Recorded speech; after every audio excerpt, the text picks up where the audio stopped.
The ideal of the soul, this part of you that is never changing, this part of you that is infinite.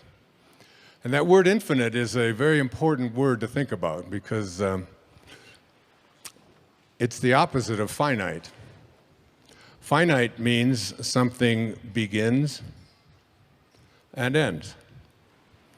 If it didn't end any place or didn't begin any place, we wouldn't be able to call it finite. We would say it is always continuing.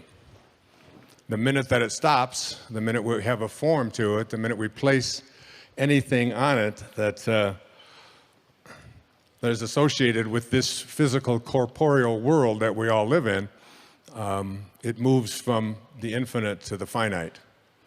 So to try to define that which is infinite with a brain or a mind that is finite is an impossibility. Lao Tzu knew this and understood this.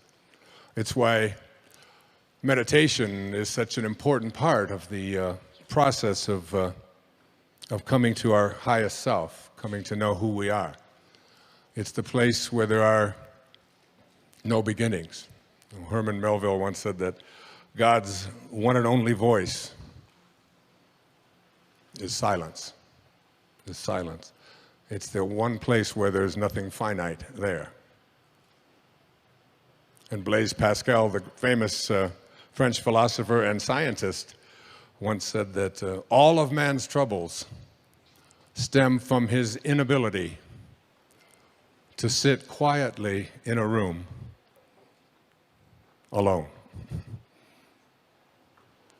But most of us just aren't comfortable with this because we have come to believe and trust in the evidence for who we are is on the basis of that which we can touch and see and feel and smell, what our five senses tell us. But our five senses lie to us. William Blake pointed that out beautifully in one of his poems back in 1777. He said, to see the world in a grain of sand, and a heaven in a wild flower, to hold eternity in the palm of your hand, and infinity in an hour, we are all led to believe a lie when we see with, not through the eye, which was born in a night, to perish in a night, while the soul slept in beams of light. We are all infinite beings in a temporary human experience. I've said it over and over again. Whenever people ask me what's my very favorite quote, my very favorite observation, it came from Pierre Teilhard, the French priest who was excommunicated from the Catholic Church for his outrageous ideas.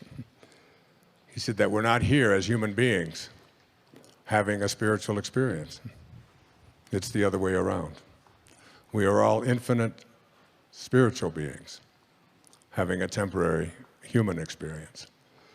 And coming to a place where we live our lives from that infinite place and beginning to know our soul, it's one of the reasons why I accepted an invitation to come here.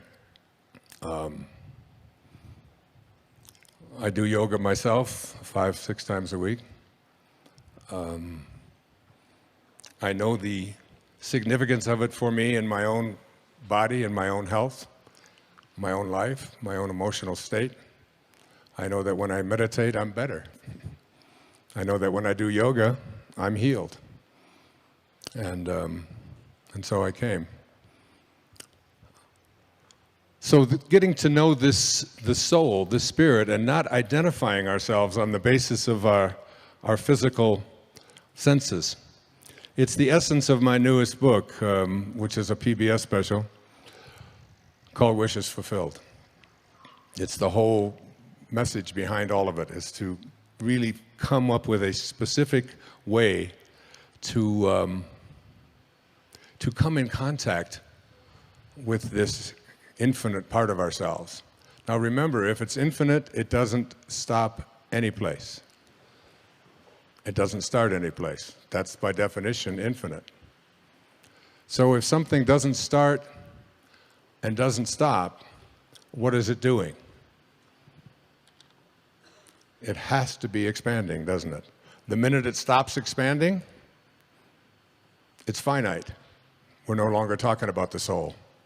We're talking about what Blake said, we've become, we see with, not through our eyes.